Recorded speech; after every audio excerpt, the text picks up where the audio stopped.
Classic geography अध्याय 5 दिशाएं। रोहित के पिता फोन पर अपने मित्र को घर का पता बता रहे थे। वे बोल रहे थे, स्टेशन से निकलकर उत्तर दिशा की ओर सड़क पर कुछ दूर चलने पर अस्पताल मिलेगा। वहां से पूरब में रिक्शा स्टैंड है। वहां से रिक्शा पकड़कर सीधे दक्षिण दिशा की ओर लगभग आधा किलोमीटर दूर चलने के बाद बाईं ओर मुड़ने पर उत्तर की ओर सामुदायिक भवन है। उनके ठीक दक्षिण में मेरा घर है। रोहित के पिताजी की बात समझ में नहीं आई रोहित को। वह पिताजी से पूछ बैठा, पिताजी आपकी बात तो मेरी समझ में नहीं आई, क्या अंकल घर पहुंच जाएंगे? पिताजी ने मुस्कुराते हुए कहा, हाँ अंकल जरूर आ जाएंगे, लेकिन कैसे? रोहित ने पुनः पूछा।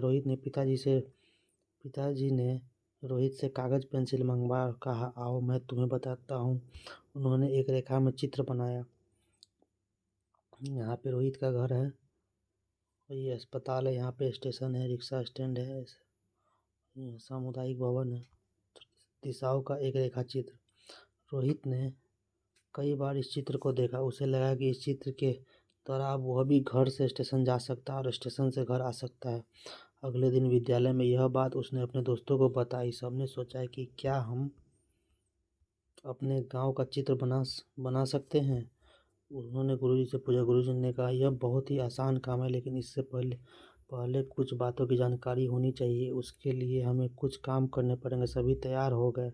उन्होंने सभी बच्चों को एक पंक्ति में खड़ा होने के लिए कहा। सभी बच्चे तुरंत पंक्ति में खड़े हो गए। पूरब दिशा की ओर मुंह।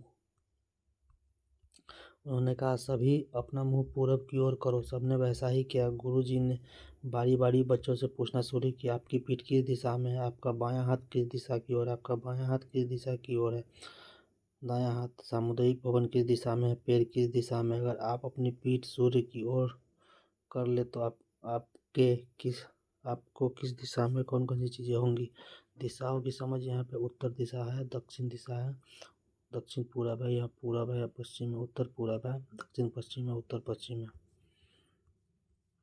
गुरुजी ने फिर से विस्तार पूर्वक दिशाओं की जानकारी देते हुए कहा, पूरब, पश्चिम, उत्तर, दक्षिण, ये 4 प्रमुख दिशाएं हैं। इनके अलावा उत्तर तथा पूरब के बीच उत्तर पूरब, दक्षिण के बीच दक्षिण पूरब तथा दक्षिण एवं पश्चिम के बीच दक्षिण पश्चिम एवं उत्तर पश्चिम के उत्तर के बीच उत्तर पश्चिम दिशा होती है। आप सब जिस स्थान पर खड़े होते हैं तो आपके सिर के ठीक ऊपर की दिशा जेनिथ आकाश और पैर के नीचे की दिशा नादिर पाताल का कहलाता है। इस तरह कुल 10 दिशाएं करके देखें। बच्चों को गोल घेरे में खड़ा कर उसके ऊपर दिए गए प्रश्नों की तरह ही प्रश्न पूछे एवं जवाब प्राप्त करें। बच्चों ने शुरू में जवाब आने में देर हुई, लेकिन धीरे धीरे बच्चे ठीक ठीक जवाब देने लगे। तब गुरुजी ने बच्चों को समझाया कि उगते सूर्य की ओर मुंह का खड़ा होना पर सामने पूरब दिशा में, पीछे पश्चिम दिशा, बाईं हाथ की ओर उत्तर दिशा एवं दाहिनी हाथ की ओर दक्षिण दिशा होती है। उन्होंने बच्चों को मानचित्र दिखाया और बताया कि मानचित्र को सामने रखने पर ऊपर की तरफ उत्तर, नीचे की तरफ दक्षिण, दाईं ओर पूरब और बाईं ओर पश्चिम दिशा होती है। दिशाओं को मालूम करने की विधि। पश्चिम, दक्षिण, उत्तर, पूरब, उत्तर, पश्चिम, पूरब, दक्षिण, बिहार के मानचित्र एवं दिशाएं। गुरुजी ने बच्चों से पूछा, बताइए भारत के चारों दिशाओं में क्या है? बच्चों ने बताया, पूरब में बंगाल की खाड़ी, पश्चिम में अरब सागर, उत्तर में हिमालय पर्वत तथा दक्षिण में हिंद महासागर।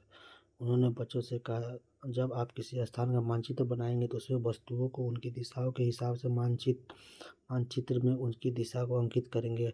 कल मैं आपको मानचित्र बनाना सिखाऊंगा। इतना कहकर वे कक्षा से बाहर चले गए।